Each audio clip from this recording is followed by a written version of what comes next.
The time right now is 7:38. Most of us have had an array of bosses. We've had good, bad, lazy, you name it.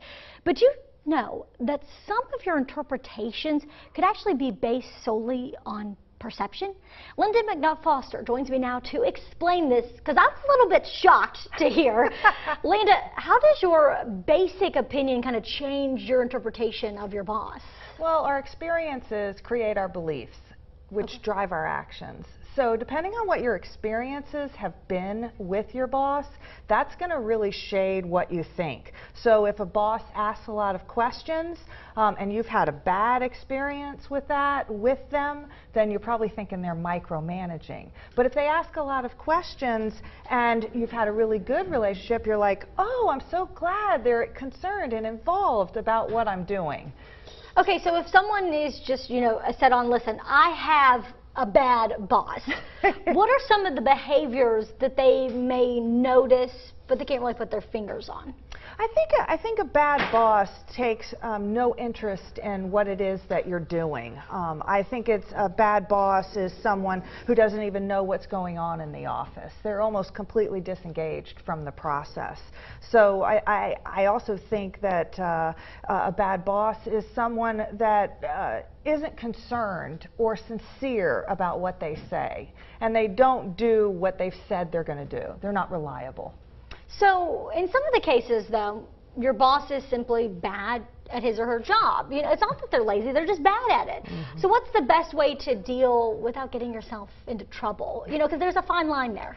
I think it's interesting the way we judge bosses. So if we've never done their job, you probably need to try different things, because if you haven't done their job, you probably have a big should library in front of you. So the first thing you want to do is not should all over them. You should be doing this, you should be doing that. So try different things. Don't judge them. Try to have a conversation with them. See what's important to them about what it is you're doing and about the standards with which they want to have you meet.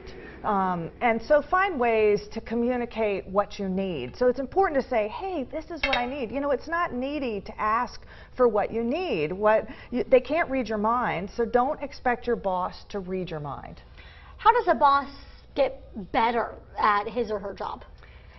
The first thing they need to do is want to get better at their job. Okay. So anyone who wants to change the behaviors, they can easily do that.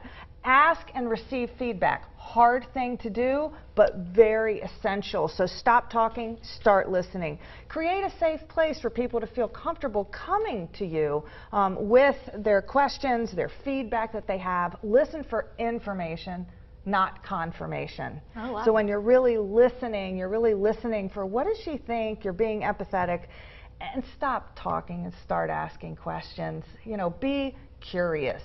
Wake up every single day with, I'm hungry, I'm curious for what it is the people that work with me need and want to get their jobs done and to perform optimally. Well, because if you're working your hardest and you're doing everything you can to make sure the best job is being done at the workplace, then your employees are going to follow suit. Am I correct in that thought? Absolutely. I mean, if I take interest in the people that work for me and I try to decide what their strengths are, what they need to work on, and what's important to them, I'm going to have a much different outcome with my team than if all I do is think about myself. That's true. A lot of helpful information, Lynda. Thank you. Thank you.